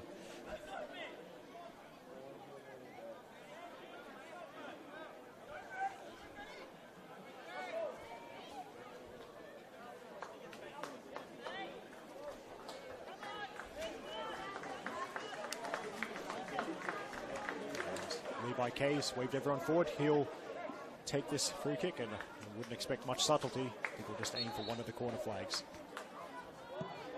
That he does. A touch off Coop, and now Svilagoy drives towards goal. Now, how does that spin?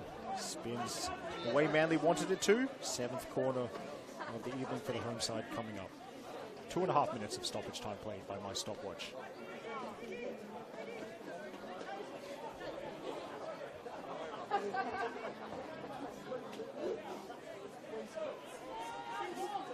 This time Svilagoy will be the player to receive the short corner from Baltha. exactly what the home side and the home fans want.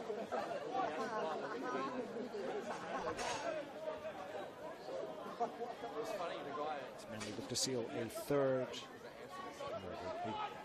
win in their last 4 home games. Would be undefeated at home across those 4 games if they can see this one out. Now that goes Sydney's way. But the clock is certainly a Manly's friend at this stage. And once again, Jake Rose not satisfied with the positioning of the throw-in. Peter Kakaris somehow finding himself in the way of the ball to stop Sydney throwing it in quickly. That's over Rossello's head. And Kalasic couldn't link up with Kasawaya, not on the same wavelength. 4 minutes is almost up by my stopwatch. And yeah, Jake Rose glancing at the stopwatch.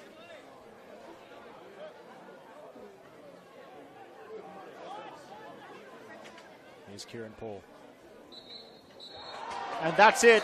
Another crucial victory for Manly United. They're now undefeated in their last 4 games, and it's only 1 loss in their last 7. Manly continuing their climb towards the top half of the table. They've defeated Sydney FC by 1-0 this evening. The goal came early in the second half. Peter Kakaris took the responsibility for the penalty. He kept his head and he beat Alexander Zavadinos. That was enough to give Manly United 3 precious points. We hope you stick around on the Football New South Wales YouTube page. You can switch over to the final half hour of the women's game from the Village Green with University of New South Wales currently leading Football New South Wales Institute by 2-0. That one's called by Alexander Molchanov. And for you Manly United fans, your women's team is playing Sunday at 5 p.m. here at Cromer Park. They host RPL Leichhardt. I'll be on the mic for that women's game between Manly United and Arpia. But for now, this is Eric Subihano signing off from the Lucas Neal stand. Thanks for your support of NPL Men's New South Wales and at the Football New South Wales YouTube page. Take care. We hope to see you soon. Wishing you plenty of good vibes, great coffee, sick tattoos, razzlers, and may your penalty takers get the job done when it's required. See you next time.